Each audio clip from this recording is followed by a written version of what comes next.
Sega is no stranger to revisiting their old games. Just look at how many times Sonic the Hedgehog has been ported or included in game collections. On the Genesis, the first Sonic game was re-released on more than one multi-cart, but Sonic isn't the only Sega property to get this treatment.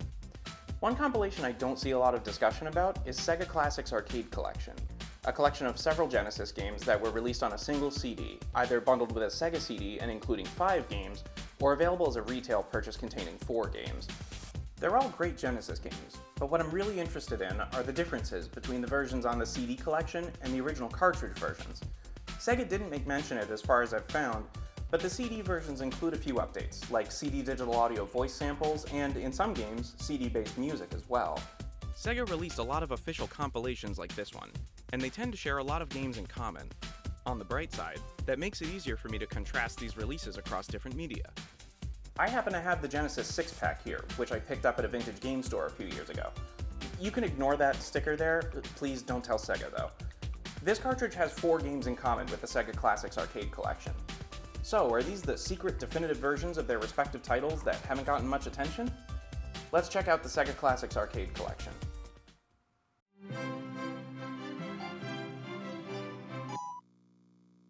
The first game on the disc is Golden Axe, which pits 3 warriors against the evil Death Adder. Sorry, Death equals Adder. Each warrior has their own strengths, magic powers, and backstories. The game is a cooperative beat-em-up featuring several levels, a beginner mode, and a one-on-one duel mode, in addition to some great FM synth tracks. I would ask Kayla to help me demo the game, but, well, I did enlist her help to finish Night Trap for the last video, so I think I owe her a break for this one. I want to check out the sound test first to see if any of the tracks are played off the CD instead of the sound chip in the Genesis. Here are a few comparisons so you can hear the differences for yourself.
I've got to be honest, I am not a fan of the tracks that Sega replaced with the CD versions. They sound muddy and lack detail. At first, I thought that it could be a recording from a Model 2 Genesis with the lower quality audio amp, so I grabbed my Model 2 Genesis and listened to the cartridge version. But it actually sounded really good there. Much better than X-Men sounds on it, at least.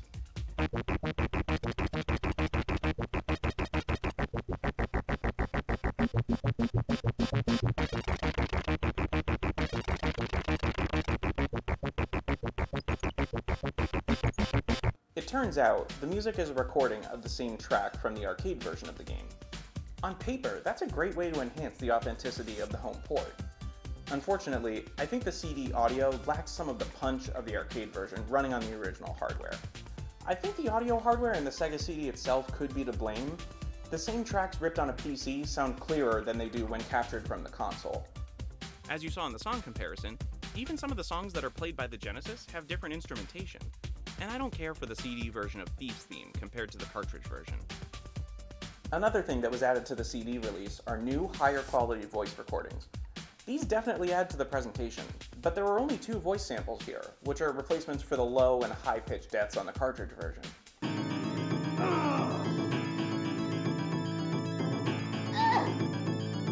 It would have been nice if more sound effects were replaced with those from the arcade cabinet. Ideally, they could have included additional sound effects from the arcade that were absent in the cartridge release. The thieves are still silent on the CD, for example, although one could argue that might be a good thing. You know, now that I'm looking at the 2 versions to contrast the audio, I think the title screens are different too. Yeah, on the CD it says press start button, but on the cartridge it says 1 or 2 players start. Maybe they're just using different versions of the ROM, although I still have to check out the co-op mode. Oh, right. Some Genesis games hide the 2-player modes unless a second controller is connected when the system is powered on. That's the case with a lot of 32X games too. Hang on. I have a second controller connected now, but there's still no second player. What's the deal? The skeleton is still holding out their other hand. Maybe something's wrong with the other controller.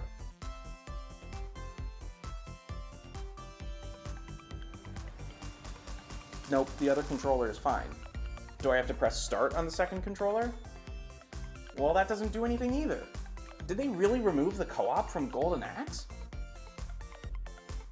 Wow, even the duel is limited to the single-player mode.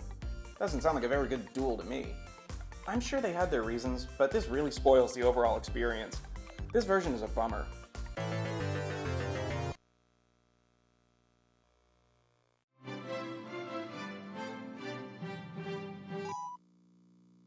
Streets of Rage is another classic co-op beat-em-up title. This game doesn't have any of the songs replaced with CD tracks, just the voices. Given how Golden Axe's music turned out on CD, that could be for the best. Yuzo Koshiro cannot be replaced. Unfortunately, I can't give a direct comparison because the voices aren't included in the sound test on the CD version. The cartridge has them labeled separately, but on the collection, it's either soundtracks or sound effects, no voices. They aren't CD-DA audio tracks, so I can't rip them either. At least the new voices add a lot to the game's presentation. Just listen to this gameplay comparison.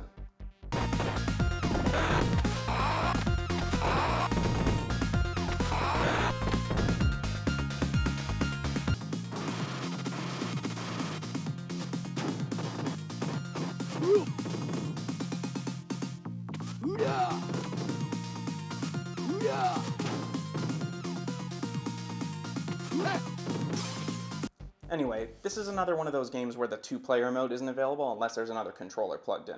But at least you can see the option exists on the menu this time. And yes, the 2-player co-op is still available this time. Okay, this just makes me want to play Streets of Rage 2, and we still have 3 more games to cover, so let's move on.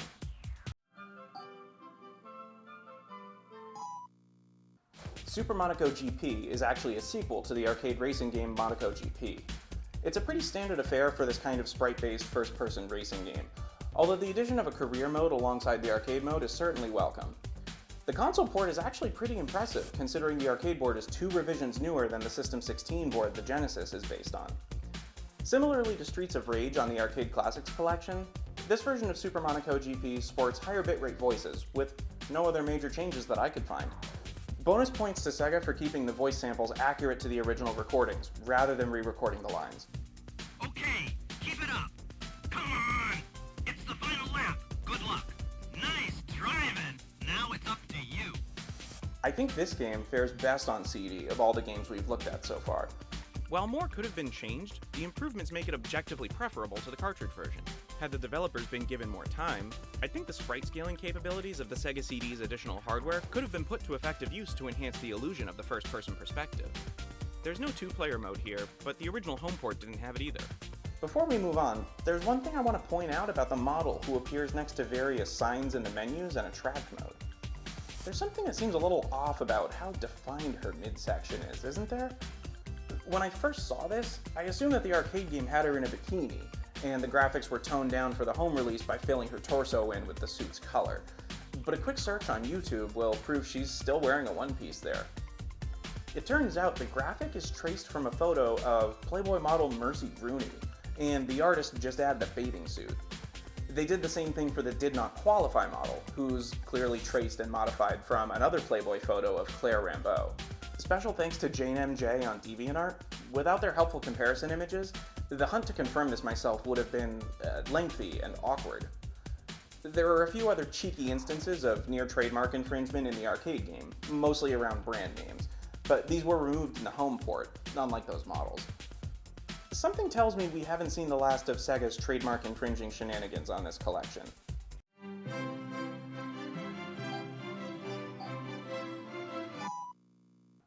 Columns is a great port of the arcade version, down to the attract mode displaying the arcade cabinet's controls.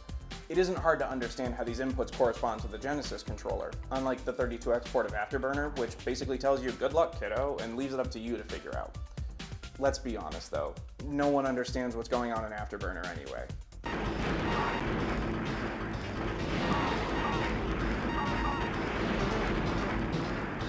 I really love the original music, so hopefully it hasn't been replaced with something discordant and thematically inappropriate.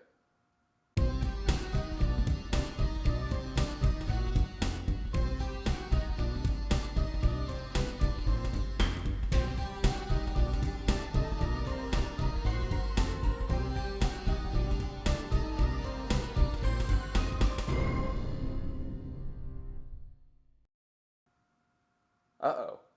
That didn't sound very Greco-Roman to me. Let's check out the sound test.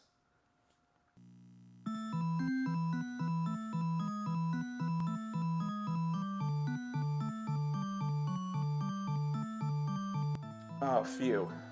For whatever reason, they added this seemingly incongruous ancient Egyptian sounding music to the title screen.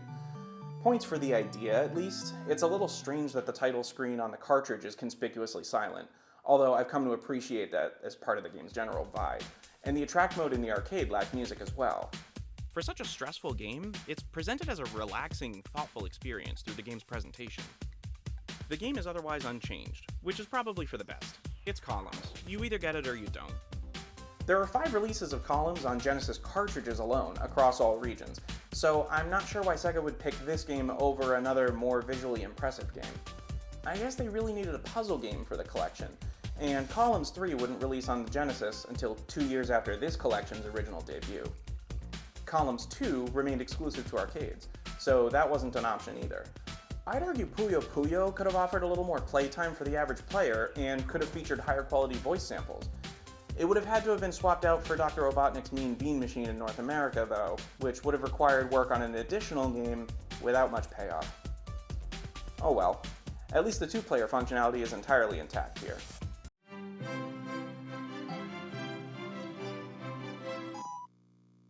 The Revenge of Shinobi is the 3rd game in Sega's Shinobi series, following Shinobi in 1987 and Shadow Dancer in 1989.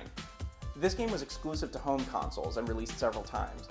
There are actually 4 versions of the ROM due to numerous instances of copyright infringement on Sega's part, where they used existing IPs for some of the game's bosses without permission from their copyright holders. Originally, not Spider-Man, not Batman, not Rambo, and not Godzilla all appeared in the game, and Sega released several revisions in the ensuing years to replace them with more legally distinct characters. Strangely enough, the version of the ROM on the 6-pack in Sega Classics Arcade Collection actually used Spider-Man with permission from Marvel because Sega already had the license for a standalone Spider-Man game. There's even the proper copyright information on the startup screen. I guess Batman didn't need the royalties badly enough. There's actually a 5th version released for the Wii, Xbox 360, and PlayStation 3 as well, because Sega's Spider-Man license had expired by 2009. They worked around this by making the character completely pink. That's it. That's all they did. Like the other action games in the collection, this game replaces the protagonist's voices with higher bitrate samples, but these are unfortunately different performances than the originals.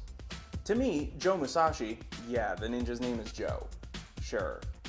the Ninja sounds kind of confused on the CD version. Come to think of it, he isn't a very stealthy ninja if he's running around, wiping out everything in his path and screaming to use ostentatious magic skills. On the bright side, Sega knew better than to mess with the Yuzo Koshiro soundtrack. This is a good version to play if you don't care about seeing all the trademark characters in their legally indistinct forms. There are a couple of other things that set this collection apart from similar compilations that I wanted to bring up. It's a small detail, but I like that you can switch games by resetting the system instead of having to power it off and on again. I know that's because the Sega CD needs to reboot when the Genesis resets, but it feels more convenient to press a button than to power the console off, wait a few seconds, and power it back on. On Sega's cartridge compilations, resetting the console works like it would on a standalone cartridge, where the selected game resets without taking you to the game selection screen. Another nice feature is that you can listen to the CD audio tracks by putting the game in a regular CD player. This isn't unique to this collection. Sega liked to point this out for Saturn and Dreamcast games as well, and would even include Easter eggs on the disc, like warnings from the game's characters not to play the first track in a CD player. Again, it's a small thing, but since the changes to the included games are mostly inconsequential or questionable, any sort of benefit is welcome here. It would have been nice to be able to save your leaderboards to the console's memory. I know, many people don't care about high scores, but when these games don't have the ability to resume from where you left off, it would have been a nice inclusion. As a console pack-in, Sega Classics Arcade Collection offers a good value, even if you own a few of the games already. If anything, it serves as a good proof of concept for more multi-game collections on CDs. The Sega CD often failed to defend its cost of entry between ports that weren't meaningfully upgraded over their cartridge counterparts, underwhelming full-motion video games that felt more like tech demos, and exclusives that struggled to justify the requirement of an add-on to play. If game publishers had released more cost-reduced game collections, it could have served as an additional selling point for the system, even if the games had only minor changes made to them. As a retail release, I think Sega Classics Arcade Collection is a tougher sell, pun intended. Paying for, in some cases, stripped-down versions of games is not very appealing, especially when the arcade and original home ports had functionality like two-player modes, which are entirely absent from Golden Axe on the collection. I'm not sure what prevented them from simply including the original game files unchanged, aside from pressure to include enhancements to showcase the potential of the Sega CD.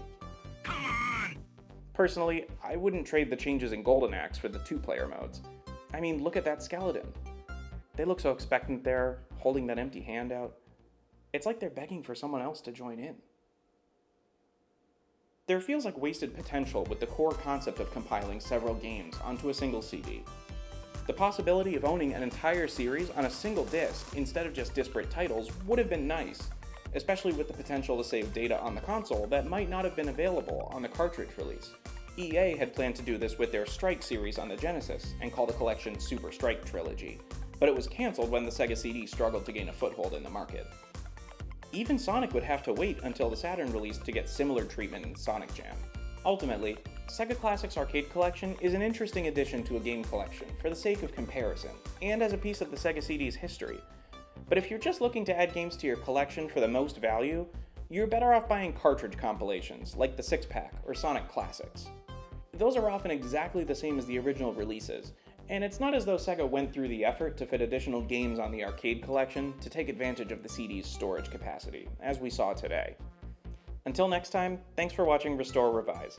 If you enjoyed this video, I'd appreciate it if you could leave it a like, or let me know what games and hardware you'd like me to check out next in the comments. See you next time.